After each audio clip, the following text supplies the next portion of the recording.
آپ تیار رہیں, یہ کل آپ کو اندازہ ہو جائے گا یہ کیا کرنے جا رہے ہیں. سارے تیار رہیں, کل ہم دیکھیں گے کل کیا ہوتا ہے. اور میں ساری اپنی پارٹی کو تو ابھی سے آج سے تیار کر رہا ہوں, صبح سے جب سے میں نے یہ کل ان کی پریس کانفرنس دیکھی ہے, لیکن میں ساری قوم کو کہہ رہا ہوں تیار رہو, کیونکہ یہ پاکستان کے فیوچر کا ایشو ہے. یہ کوئی میری پارٹی کا نہیں ہے, یہ پاکستان کی فیوچر کا ہے. اور میں ایک ریکویسٹ کروں گا کہ کل جب سپریم کورٹ بیٹھے, ان کی جو پریس کانفرنس کل ہوئی ہے اس سے تو واضح ہو گیا کہ یہ کیس ہار گئے. جو انہوں نے جو کہا ہے نا کہ ہم فیصلہ ہی نہیں مانیں گے, اس کا مطلب ان کو پتا ہے کہ کیا آ رہا ہے. ان کو یہ پتا ہے جب سوال جواب ہوا ہوگا جے آئی ٹی میں, تو ان کو پتا ہے کہ انہوں نے جو انویسٹیگیشن میں جو مٹیریل اکٹھا کر لیا, ان کو پتا ہے انہوں نے بچنا نہیں ہے. اس لیے یہ پہلے سے تیاری کر رہے ہیں کہ ہم ان کے فیصلہ نہیں مانیں گے. ساری قوم تیار رہے. اور میں سپریم کورٹ کو کہوں گا کہ نواز شریف کو ECL پہ ڈالو. یہ ملک کا سیکیورٹی رسک ہے. یہ اس وقت جو کر رہا ہے پاکستان کے ساتھ اپنے پیسے, اپنی کرپشن بچانے کے لیے, یہ ملک کو تباہی کی طرف لے کے جا رہا ہے. اس کو ECL پہ ڈالو. اور میں یہ کہوں گا کہ اسے کہ اسٹیپ ڈاؤن کرے. یہ سارے ملک کو گروی رکھا ہوا اس نے. ملک میں سارا وہ وزیروں کا کیا یہ کام ہے کہ اس خاندان کی کرپشن بچانا؟ وہ ایک ان کا وہ جو ان کا ایک بڑا سوڈو انٹلیکچوئل بنتا ہے, وہ بار بار کہتے ہیں جی ڈیولپمنٹ رک جاتی ہے. نواز شریف کے اوپر کرپشن کیس کی وجہ سے ڈیولپمنٹ رک رہی ہے. چائنا نے 200 وزیروں کو 3 سال میں پکڑا ہے کرپشن میں. 200 وزیروں کو. ان کی ڈیولپمنٹ تو اور بہتر ہو گئی ہے. لی کوان یو نے جب سنگاپور کو اٹھایا تھا تو سب سے پہلے اس نے 3 وزیر پکڑے تھے, اس نے کلین گورنمنٹ دی تھی, اس نے کرپشن کے اوپر قابو پایا تھا تو وہ اٹھا ہے. یہ کون سا ملک ہے کہ جناب اس کی کرپشن کے اوپر ہاتھ ڈالو تو ڈیولپمنٹ رک جاتی ہے؟ ڈیولپمنٹ رکے گی اس کی جب کرپشن پہ ہاتھ ڈالو گے. شریف خاندان کے بینک بیلنسز کی ڈیولپمنٹ کم ہوگی. ان کے جو گھر بنتے جا رہے ہیں, ان کی پراپرٹیز بنتی جا رہی ہیں. 3 اور sugar mills cotton growing area میں شہباز شریف نے آرڈر کر دیا, جس سے بڑی کرپشن کیا ہے. تو ان کو ڈیولپمنٹ, پاکستان ڈیولپمنٹ کی نہیں فکر, ان کی ذاتی ڈیولپمنٹ جو ہو رہی ہے اس کی ان کو فکر پڑی ہوئی ہے. میں سپریم کورٹ کو کہوں گا کہ یہ جس طرف جا رہا ہے اس کو سٹیپ ڈاؤن بھی کرائے, اس کو ECL کے اوپر ڈالے کل.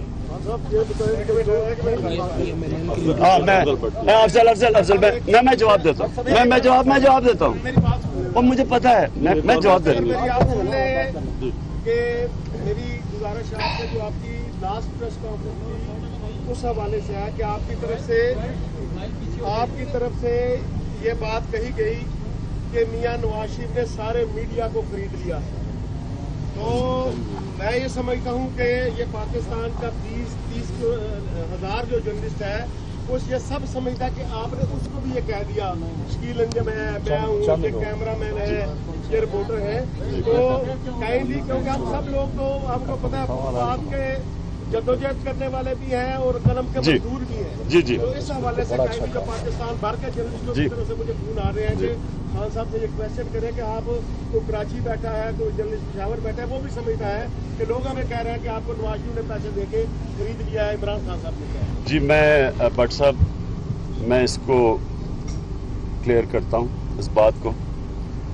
پاکستان کی جمہوریت کی سٹرگل میں جو آج تک ہم یہاں پہنچے ہیں اس میں پاکستان کے صحافیوں کا بہت بڑا ہاتھ ہے, پاکستان کے میڈیا کا بہت بڑا ہاتھ ہے. اور میں وہ کبھی نہیں بھولتا, میں ورکنگ جرنلسٹ کی بات کر رہا ہوں. جب وہ شیلنگ کی رات تھی وہ میرے ذہن میں کبھی نہیں جائے گی, 30 اگست 2014 کی. تو مجھے یاد ہے کہ اتنا برا, اتنی زیادہ شیلنگ تھی کہ جب میں صبح دیکھا, صبح جب روشنی آئی تو لوگ لیٹے پڑے تھے زمینوں کے اوپر. تو تب بھی وہ ان کے اوپر وہ جو کرینز کے اوپر صحافی, وہ جو آپ کے کیمرہ مین تھے وہ اپنے اوپر منہ پہ لے کے ماسک لے کے تو بیچارے فلم کر رہے تھے. دیکھیں میں آپ سب کو پھر سے کہتا ہوں کہ کبھی بھی سب سے زیادہ ریسپیکٹ اور ہمیشہ میں میڈیا کے ساتھ کھڑا ہوں اور صحافیوں کے ساتھ کھڑا ہوں. میرا صرف آبجیکشن ایک چیز پہ ہے, اور صحافیوں کا بہت بڑا رول ہے اس کی پاکستان کی جمہوریت میں. میرا صرف آبجیکشن یہ ہے کہ ایک میڈیا ہاؤس, اور میں نام لیتا ہوں کہ یہ میڈیا ہاؤس کے جو اونر ہیں شکیل الرحمان, یہ جو انہوں نے گیم کھیلی ہے اس کے اوپر, میڈیا کا کام فیکٹ سامنے لانا ہے, میڈیا کا کام پروپیگنڈا کرنا نہیں ہے. اب کل ان کے ایک وزیر نے کیا کہا کہ جی میں فوج کو اٹیک کر رہے تھے. میں نہیں کہہ رہا, یہ اخبار میں چھپا تھا. یہ کون سے اخبار میں وہ آرٹیکل چھپا تھا؟ وہ جنگ میں چھپا تھا. پہلے وہ جنگ میں آرٹیکل نکالتے ہیں, پھر ان کے وزیر اس کو اٹھاتے ہیں اور پھر اس کو پروپیگنڈا کے طور پر استعمال کرتے ہیں. میرا صرف یہ ہے, میں کبھی اس میڈیا کو نہیں بات کر رہا جس نے سٹرگل کیا اور پاکستان کو یہاں تک پہنچایا. ہماری جمہوریت کی سٹرگل میڈیا کا بہت بڑا ہاتھ ہے, یہاں تک پہنچی ہے. لیکن یہ جو میڈیا ہاؤس کے اونرز اپنے فائنینشیل انٹرسٹ کے لیے ملک کے انٹرسٹ کو تباہ کرتے ہیں, میں اس کے خلاف بولتا ہوں. پبلک میں نیریٹو جو ہے وہ بلڈ ہو رہا ہے, پبلک میں نیریٹو یہ بلڈ ہو رہا ہے کہ پبلک کہہ رہی ہے کہ میاں صاحب تو جا رہے ہیں لیکن رہیں گے خان صاحب بھی نہیں. آپ کا جو کنٹیمپٹ کا جو کیس ہے کل الیکشن کمیشن فیصلہ سنانے جا رہا ہے, اور اس کے علاوہ آپ کا جو ہے وہ جواب نہیں آ رہا. دیکھیں یہ ہو کیا رہا ہے, یہ جو نام اس کا سپریم کورٹ کے بڑے معتبر چیف جسٹس ہے نواز شریف کا نام گاڈ فادر رکھا ہے, یہ واقعی صحیح ہے. گاڈ فادر کا مطلب مافیا ہے. مافیا کیا کرتا ہے؟ یا مافیا آپ کو خریدتا ہے اور یا پھر آپ کے اوپر انتقامی کارروائی کر کے آپ کو ڈراتا ہے. مجھے بتائیں میرے پاس یہ ہمارے اوپر کیس ہے کیا؟ کیس یہ ہے جی کہ باہر سے پاکستانیوں سے پیسے اکٹھے کیے, باہر سے اوورسیز پاکستان کا سب سے بڑا اثاثہ 19 ارب 20 ارب ڈالر بھیجتے ہیں وہ یہاں جس پہ ملک چلتا ہے. تو ان سے ہم مانتے ہیں پیسہ اکٹھا کے. ایک وہ کیس لٹک رہا ہے. دوسرا میرا کیس, یعنی مجھے ابھی تک یہ بتایا کہ یہ جب میں نے فلیٹ لے کے ایک کرکٹ کی کمائی سے باہر سے فلیٹ خریدا, اس سے پیسہ پاکستان لے کے آؤں, جرم کون سا ہے؟ کیا نہ منی لانڈرنگ ہے نہ ٹیکس ایویژن. ٹیکس ایویژن ہو تو برطانیہ کے لوگ شور مچائے نا, میں نے تو بہت پیسہ کمایا ہے. ساری ڈیٹیلز میں نے وہاں رکھی ہوئی ہیں, یہ اس پہ کوئی ڈسکوالیفائی نہیں ہو سکتا. بالکل نہ میں نہ پارٹی, کوئی ایسا کیس ہی نہیں ہے. لیکن اگر اس گاڈ فادر کو اس ملک سے اس کی جان چھڑانے کے لیے مجھے ڈسکوالیفیکیشن بھی ہو تو وہ مجھے منظور ہے, لیکن اس سے پاکستان کی جان چھوٹے. جتنے بھی پی ایم ایل این کے لیڈروں کو بلایا گیا, اس کی میاں صاحب کی فیملی کو بلایا گیا, نمبر کوشچن یہ ہے کہ پٹیشنر کو کیوں نہیں بلایا گیا. دوسرا یہ کہ آج میاں صاحب کے کافی خیرخواہ جتنے بھی وزراء ہیں انہوں نے کافی نعرے بلند کیے ہیں کہ اس سے حال میں جینا لازم ہے جس حال میں جینا مشکل ہو. یہ میرا سوال یہ ہے کہ جی آئی ٹی کے 2 ارکان کو یہ ٹارگیٹ کیوں کر رہے ہیں؟ دونوں سوالوں کو جواب دیجیے. جی, سب سے پہلے اس کو آپ کے سوال کو جواب دینے سے پہلے بڑی آسان چیز ہے. لوگ یہ سمجھے کہ جی مریم نواز, دیکھیں بڑا مریم صفدر پہ بڑا ظلم ہو رہا ہے, اور مجھے بھی اچھا نہیں لگا. کسی کو ہماری روایت نہیں ہے, ایسٹ کی ہمارا مغرب سے مختلف ہے, ہم عورتوں کی عزت کرتے ہیں یہاں. وہ اور بات ہے کہ جو یہ نواز شریف اور ان کی جو ٹولے نے جو عورتوں سے ان کا رویہ ہے, میں سب سے زیادہ متاثر ہوں جو انہوں نے بیچاری 21 سال کی جماعت پاکستان آئی, انہوں نے جو اس سے کیا ہے یہودی لابی. وہ بیچاری عیسائی تھی, مسلمان ہوئی, اس کو یہودی بنا کے یہودی لابی کی سازش 21 سال کی لڑکی کے اوپر, پھر اس کے اوپر ٹائلوں کا کیس کر دیا کہ یہ ٹائلیں اسمگل کر کے لے کے جا رہی ہے. وہ بیچاری 9 مہینے باہر اس نے گزارے. یہ ہیں گھٹیا لوگ کہتے نا. اور اب ان کو عورت یاد آ گئی ہے جب مریم نواز پیر ہوئی ہے. مریم نواز پیر کیوں ہوئی ہیں؟ یہ ذرا مریم صفدر, آپ ایک منٹ ٹھہرے. آپ کوئی بھی, میں ساری قوم کو کہتا ہوں کہ یہ جو سارے ڈرامہ اگر آپ نے انفولڈ کرنا نا, یہ شروع کدھر سے ہوا؟ اپنے موبائل فون کے اوپر جا کے ICIJ گوگل کریں, اس کے اوپر مریم صفدر کا نام ڈالیں, اور آپ جب نام ڈالیں گے تو آپ کو یہ چیز نظر آئے گی. یہ چیز کیا ہے؟ یہ بتائے گی کہ مریم صفدر اصل مالک ہیں وہ لندن کے فلیٹس کی. ادھر سے ساری بات شروع ہوئی تھی. ہوا کیا کہ ان کا نام آ گیا. ہم نے پرائم منسٹر سے اپوزیشن ہوتے ہوئے نواز شریف سے پوچھا کہ جناب بتائیں ایکسپلینیشن کیا ہے. یہ پچھلی اپریل سے ڈرامہ شروع ہوا ہے. پہلے کچھ اور بتا رہے ہیں کہ جی وہ جدے سے پیسہ گیا, کوئی وہ سٹیل مل تھی پتہ نہیں وہ بکی. سپریم کورٹ میں پہنچے تو قطری کا خط آ گیا. یہ ہے اصل جس کے اوپر شروع ہوا, اور کوئی جواب ابھی تک نہ ملا ہے. اور جنہوں نے ICIJ کے جرنلسٹ ہیں, وہ اوبن وائر وہ ٹیکسٹ کرتا رہتا ہے, وہ کہتا ہے کہ مریم نواز ہیں اصل مالک ہے ان فلیٹس کی. یہ ہے, یہ آپ جب یہ گوگل کریں گے تو آپ کو یہ چیز سامنے آ جائے گی. اور یہ کیا ہے؟ مریم نواز نیلسن اور نیسکول آف شور کمپنیز کی مالکہ ہیں, اور وہ یہ 4 فلیٹس ان کے ہیں. تو یہ تو میں نہیں کہہ رہا، یہ آپ جا کے اچھا اگر انہوں نے کسی کو کہنا سازش ہے تو ان کے پیچھے ان سے پوچھے نا، یہ انہوں نے کیا ہوا ہے، ہم نے تو نہیں کیا یہ، اور ان کو جا کے سو کریں، ان سے کہنا، ان سے شہباز شریف نے میرے اوپر تو 10 ارب کا ہرجانہ کر دیا ہے، تو شہباز شریف تم اور اپنی فیملی کی بقا کہ جی وہ کبھی وہ بچہ چلا گیا چھوٹا سا 45 سال کا بہت چھوٹا سا بچہ، وہ جا کے بیٹھ کے کرسی پہ اس کے اوپر آپ کو رنج ہو جاتا ہے، کبھی آپ بات کرتے ہیں آپ کریں نا ذرا ان کے اوپر ہرجانہ، وہاں تو لاز ایسے ہیں کہ آپ کو تو اچھے خاصے پیسے، آپ کو تو کرپشن نہیں کرنی پڑے گی، آپ کو اتنا پیسہ مل جائے گا، تو کیوں نہیں کرتے وہاں؟ سیاسی جنگ میں تبدیل کر ہی دیا ہے تو نون لیگ سے اچھا اسے کوئی نہیں لڑ سکتا، تو آپ ہیں یا سپریم کورٹ؟ نون لیگ جیسے لڑ رہی ہے وہ آئی سی آئی جے کے وہ جب جے آئی ٹی سے باہر ان کی شکلیں دیکھتے ہیں تو میں دیکھ رہا ہوں وہ کیسی جنگ لڑ رہے ہیں ماشاءاللہ. جی جب جے آئی ٹی تشکیل دی گئی تھی اس وقت آپ کی جانب سے پاکستان تحریک انصاف کے لوگوں کی جانب سے بڑی تنقید کی جاتی رہی تھی کہ یہ بھی کہا گیا کہ بند کمروں میں ہم جے آئی ٹی کو کام نہیں کریں گے، جب اب اس ٹائم نون لیگ جو تھی وہ مٹھائیاں بانٹ رہی تھی، اب اس کے الٹ ہو گیا، اب آپ جے آئی ٹی کے ساتھ کھڑے ہو گئے، وہ اس کے خلاف کیوں؟ ایسا تاثر کیوں ہے کہ انصاف جب ہمارے حق میں ہی وہ فیصلہ اس کو ہی انصاف کیا وجہ؟ میں آپ کو آپ نے بڑی اچھی بات کی، انہوں نے کہا جب جے آئی ٹی بنی تو کیا کہا تھا ہم نے ایک بات کہی تھی کہ نواز شریف کے ہوتے ہوئے وہ ادارے جو اس کے نیچے ہیں وہ کیسے کام کریں گے، وہ ثابت ہو گیا، وہ جو ایس سی سی پی چیئرمین کا ثابت ہو گیا ہے، اور ایف آئی اے نے خود نہیں کیا، جب سپریم کورٹ نے ایف آئی اے کو کہا تو انہوں نے جا کے پتہ چلوایا کہ وہ فراڈلنٹ ڈاکیومنٹس دے رہے ہیں اور ڈاکیومنٹس چھپا رہے ہیں، تو اس لیے ہم نے کہا تھا کہ ان کے نیچے ہوتے ہوئے کسی صورت یہ صحیح کام نہیں کر سکیں گے، اور انہوں نے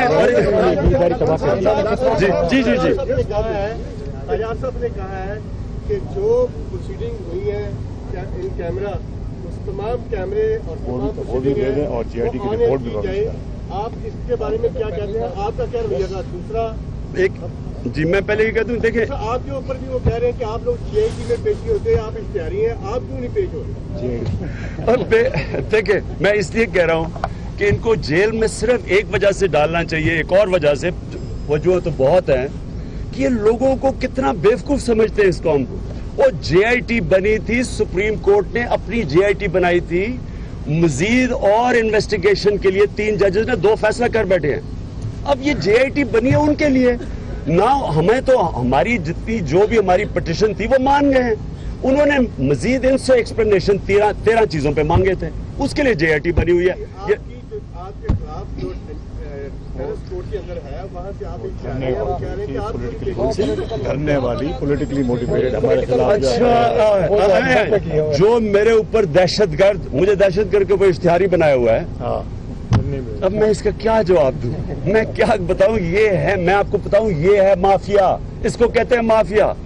یعنی کتنے ہم نے کیس کیے ہوئے ہیں پختونخوا میں، بتائیں ان کے لوگوں کے خلاف، ایک بتا دیں ایف آئی آر کٹی ہوئی ہے، وہ امیر مقام جو چاروں طرف پھرتا رہتا ہے، اس کے اوپر ہم نہیں کر سکتے، اس کے اوپر تو وہ تو جو جیسے اس نے پیسہ بنایا ہے وہ سب جانتے ہیں، کیا اس کے اوپر ایف آئی آر نہیں کاٹ سکتے؟ ایک نہیں ہے کسی پہ، یہاں سب کے اوپر ایف آئی آر ہے، جتنے یہاں کھڑے ہم سب پہ ایف آئی آر کاٹی ہوئی ہے.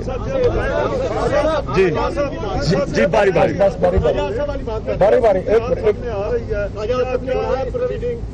اس سے کیا،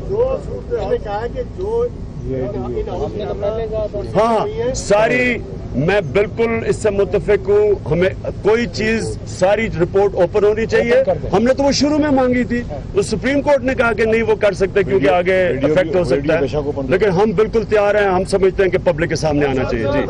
جی سامنے آ رہی ہے، آپ سمجھتے ہیں کہ ملک پھر کسی نئے بحران کی، سیاسی بحران کی جانب جا رہا ہے؟ دیکھیں جی اگر تو یہ جمہوریت ہے تو پھر تو کوئی بحران ہے ہی نہیں، پھر تو اگر پرائم منسٹر کو بڑی دیر پہلے ریزائن کر دینا چاہیے تھا. یہی نواز شریف نے یوسف رضا کو کہا تھا کہ جناب آپ ریزائن کریں، جب تک آپ کے اوپر انویسٹیگیشن ہے اس کو ریزائن کرنا چاہیے تھا، کسی اور کو پرائم منسٹر بننا چاہیے تھا، ملک چلتا رہتا آگے. انہوں نے خود ہی ملک کو کرائسس میں ڈالا، ساری گورنمنٹ کو لگا دیا ان کی چوری بچانے کے لیے، گورنمنٹ کی ساری وہاں توجہ لگی ہوئی ہے، فیتے کاٹتے پھر رہے ہیں صرف بتانے کے لیے کہ جو بڑی میں ڈیولپمنٹ کر رہا تھا، دیکھیں جی یہ کیا کر رہے ہیں. وہ یعنی ہماری وہ نشاندہی کرے جو انکشاف ہوا، ہم نے نہیں کیا. تو باہر میرا پوائنٹ یہ P T I chairman Imran Khan Islamabad میں پریس کانفرنس کر رہے تھے اور کافی تنقید کا نشانہ بھی بنایا انہوں نے. اور نون لیگ سے آ جائے, نون لیگ اور کیا ان کی فیملی کے علاوہ بھی کوئی ہے نون لیگ میں یہ پوچھ رہا ہوں نون لیگ والوں سے, اور کوئی ہے آپ میں, یا صرف ان کے بچوں نے باریاں لینی ہیں؟ اگر بچے نہیں آئیں گے تو نہ ہم کھیلیں گے نہ کھیلنے دیں گے. کیا یہ ان کی, اگر جمہوریت ہے تو کوئی اور پرائم منسٹر بن جائے. اچھا جی, لاسٹ کوسچن کا جو حالیہ دورہ دیکھا جا رہا ہے, کچھ اسپیکولیشن یہ بھی کی جا رہی ہے کہ اس کا پاناما کی ورڈنگ سے کوئی دانا بانا ملایا جا رہا ہے. کس چیز کا؟ امریکی سینیٹرز کا جو حالیہ دورہ تھا, دوسری طرف شریف خاندان کے تعلقات سعودی عرب کے ساتھ, مودی کے ساتھ, وہ بھی ساری قوم کے ساتھ باتیں ہیں. تو کیا آپ کو لگتا ہے کہ یہ ساری چیزوں کا کوئی انٹرنیشنل پریشر ہو سکتا ہے؟ دیکھیں, اب تو انٹرنیشنل پریشر بھی نہیں بچا سکتا نواز شریف کو, اور وہ اگر آپ نے دیکھنا تھا تو کل ان 4 وزیروں کی شکلیں دیکھ لیتے, آپ کو پتا ہونا تھا کہ گیم کدھر جا رہی ہے. جی, پاکستان تحریک انصاف کے چیئرمین عمران خان اسلام آباد میں پریس کانفرنس کر رہے تھے. ان کا کہنا تھا کہ سپریم